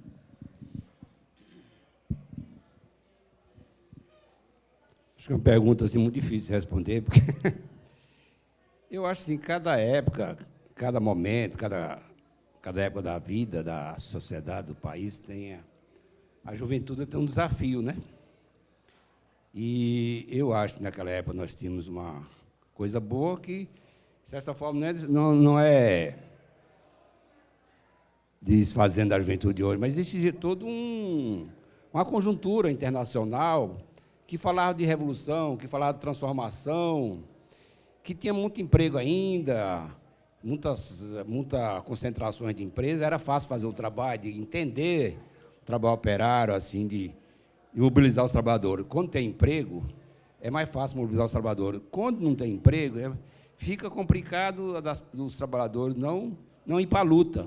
Hoje, nós, mesmo no governo chamado progressista que nós temos aqui, nós temos 38 milhões de pessoas ainda na informalidade. Nós temos todo um problema do sindicalismo que é deformado, no meu entender. O sindicalismo deformado no Brasil, que fica por categorias, negócio de... Nunca se trabalhou para unificar a classe trabalhadora, os trabalhadores. Então, um dos problemas que nós temos é unificar a luta dos trabalhadores. E essa luta dos trabalhadores não pode ficar mais só negócio metalúrgico para um lado, bancário para outro. Eu acho que tem que ter uma central sindical, central dos trabalhadores, que unifique os trabalhadores da fábrica, o bancário, o terceirizado, porque tudo são explorados, tudo vive no capitalismo sendo explorado, mas valia, como nas costas dele. Então, eu acho que é importante a juventude entender também, hoje, toda uma questão das robotizações que tirou muito emprego. Hoje, o trabalhador está muito esse negócio de plataforma, tem a questão da terceirização, tem uns desafios muito maiores hoje para a juventude, no meu entender. E tem um agravante. Nós não temos um partido, não temos um movimento revolucionário no Brasil e no mundo que abra o debate ideológico contra o poder burguês, contra a questão do capitalismo. Porque eu acho que é um grande problema não ter um partido que coloca 24 horas o debate ideológico, porque a burguesia faz esse debate todo dia. Quem abriu o debate sobre o comunismo e o socialismo hoje, aqui no Brasil? É a direita. Até o Alexandre Moraes é comunista hoje. Imagina o negócio como é que está. E a esquerda não a esquerda não tem uma resposta para abrir esse debate, ué. Nós teríamos que ter mais coragem de colocar a questão do debate ideológico. O debate ideológico é 24 horas por dia. É na família, é na televisão, esse é um meio de comunicação, é na internet. E nós temos todos um problema seríssimo para a juventude. Acho que esse papel que nós podemos refletir com a juventude é tentar mostrar que existe um problema seríssimo hoje para a juventude, que está mais difícil, que está o trabalho mais individual, né, tal das plataformas, por aí vai.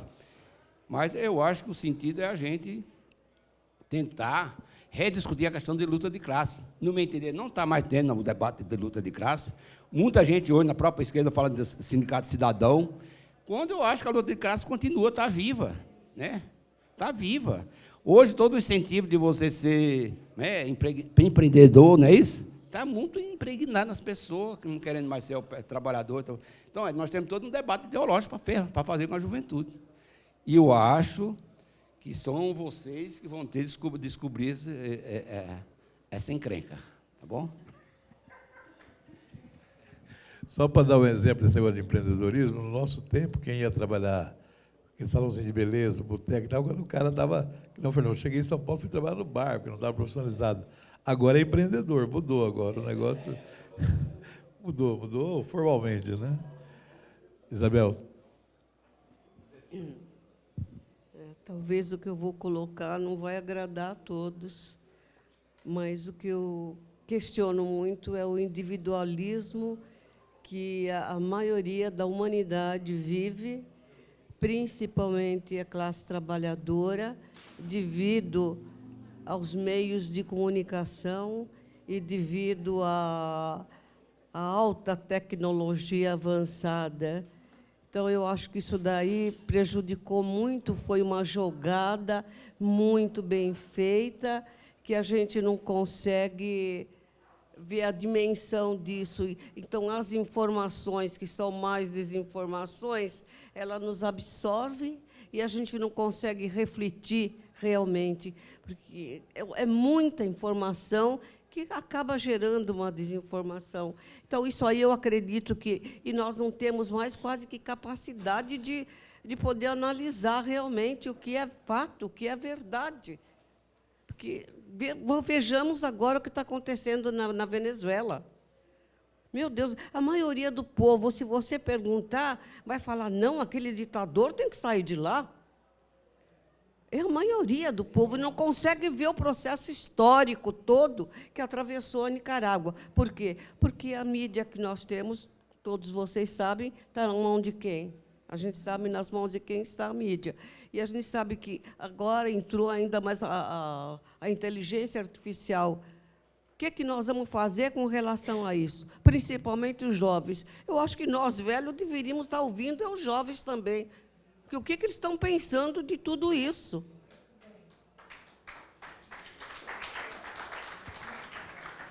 É o Tico agora.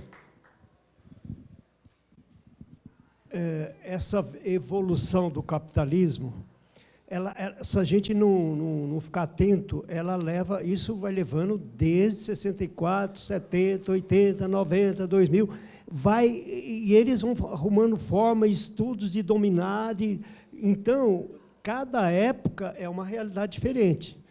Na nossa época, como nós relatamos aqui, a gente tinha diretamente a ditadura para enfrentar. Então, a gente tinha argumento, vamos dizer assim. Agora embolou tudo, eles ganharam. Eles venceram, de uma certa forma. Então, o que a juventude, de uma certa forma, tem que pensar?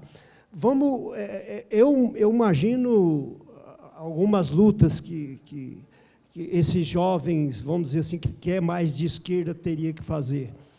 Eu me lembro que, em 89, eu estava num grupo que era muitas pessoas que não conheciam política. O que nós fizemos? A gente idealizou a fazer um estudo dos 9 candidatos que tinha a presidente da República. Vamos aqui no nosso grupo estudar quem é quem. Vamos buscar a origem de quem que ele foi, quem que não foi, quem que não foi. Então, eu acho que a luta agora tem que partir na questão ideológica mesmo. Por exemplo, também, se hoje nós temos essa polarização, eu acho que aí dá para conversar com algumas pessoas, dizendo, vamos debater tal assunto, o que é direita, o que é esquerda, por que falam isso, com pequeno grupo, começar a debater. Então, eu acho que, como não estamos enraizados dentro da fábrica como estávamos, hoje estamos, aquele negócio, são pessoas jurídicas, todo mundo é jurídico, com exceção dos professores, mas eu acho que dá para pegar um companheiro aqui, um companheiro ali e tal, nós vamos fazer um grupinho para estudar os candidatos, ou estudar a questão realmente da Venezuela, vamos estudar os nossos políticos, aí tem que começar a entender a ideologia, quem defende quem, o que é direita, o que é esquerda, como evolui o capitalismo em cima de tudo isso daí. Eu acho que é mais ou menos por aí, porque não dá para fazer um grupinho de fábrica mais, é meio difícil. Muito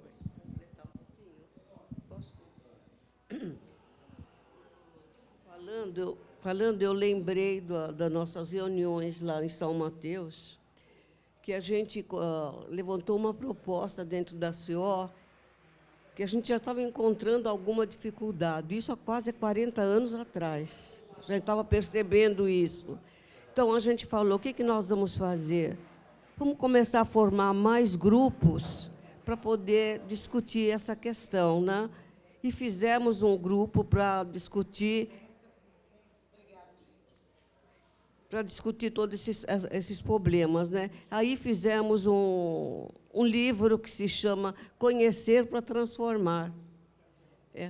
Foi Conhecer para Transformar. Escrevemos esse livro em 3 mãos, com o grupo, fazendo questões e o grupo escrevendo. Tivemos dificuldade, mas fizemos. Agora, o que a gente percebe é que esse trabalho de base, ele tem que voltar. Não tem outro jeito. É o trabalho de base e é a rua.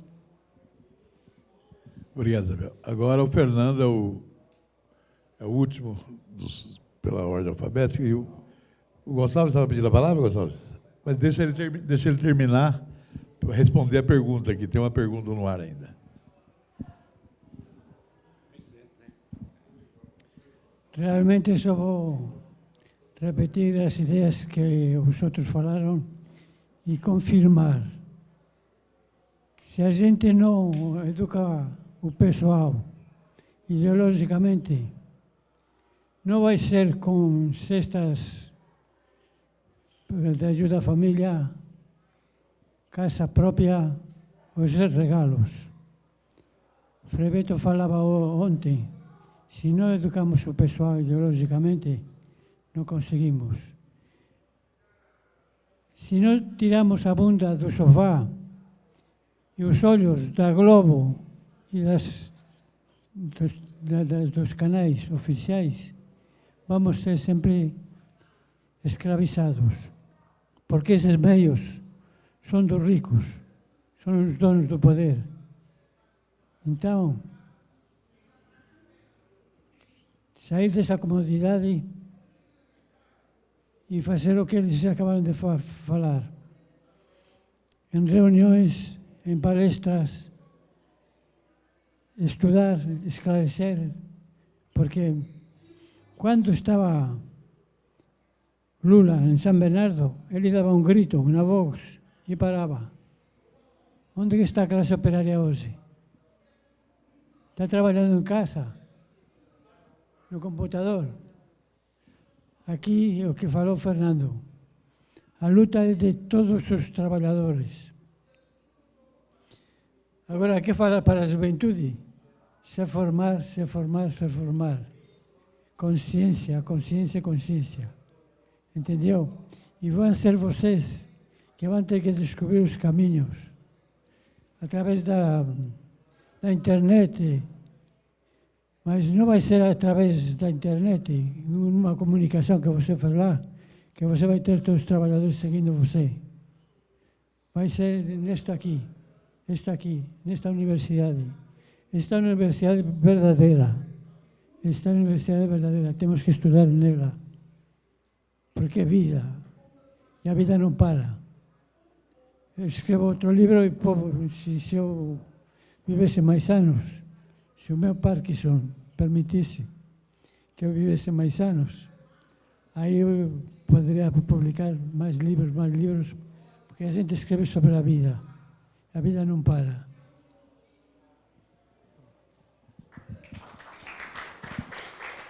O Gonçalves quer falar, né, Gonçalves?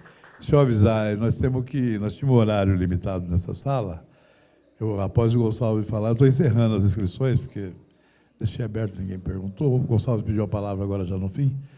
Vou abrir a palavra para ele, e se tiver que responder algum dos autores, e na sequência nós vamos dar o encerramento. Sem esquecer que a banquinha está lá, quem quiser comprar os livros, está lá, por favor.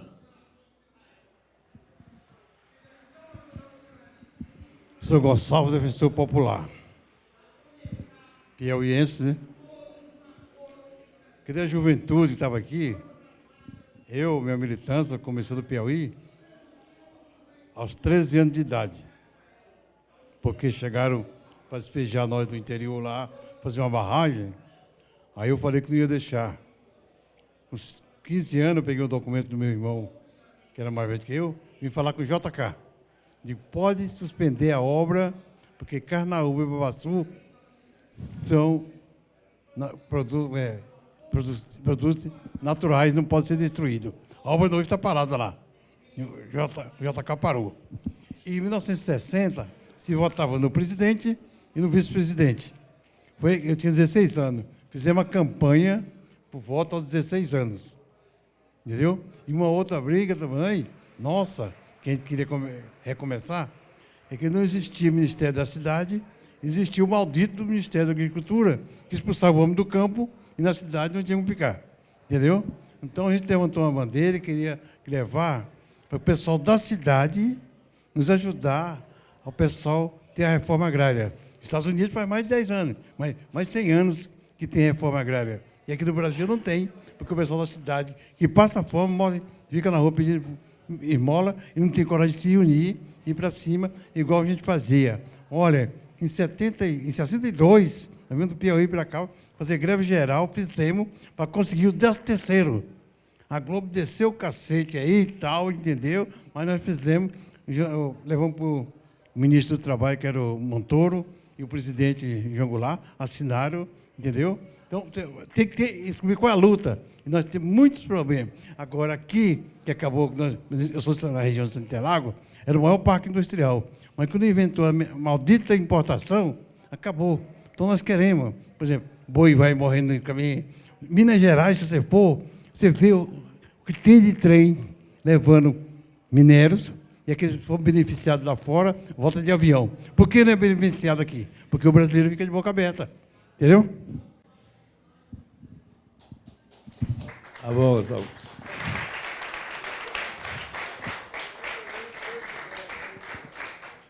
Bom, gente, em nome do IEP, eu quero agradecer a presença de todos, a presença dos autores. Espero que o debate tenha contribuído para esclarecer e para dizer as razões de se inscrever, para incentivar a escrever as suas participações nas lutas e tudo. Todo mundo é importante que deixe a sua história. Não tenho esperança que vão escrever a nossa história. Só nós podemos escrever a nossa história.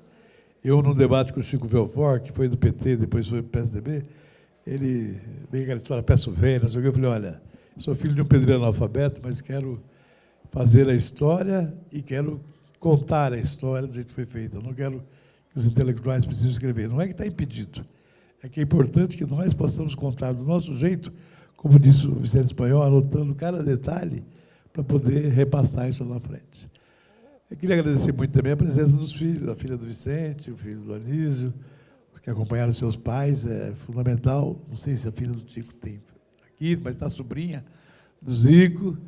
Então, os filhos que acompanharam seus pais é importante porque as pessoas que estão falando aqui já passaram todos dos 70, já estão nos 80 e alguns 80 a mais, né?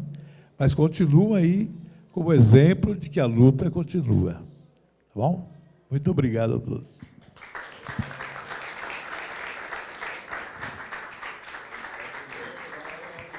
E comprar o livro, quem não tiver.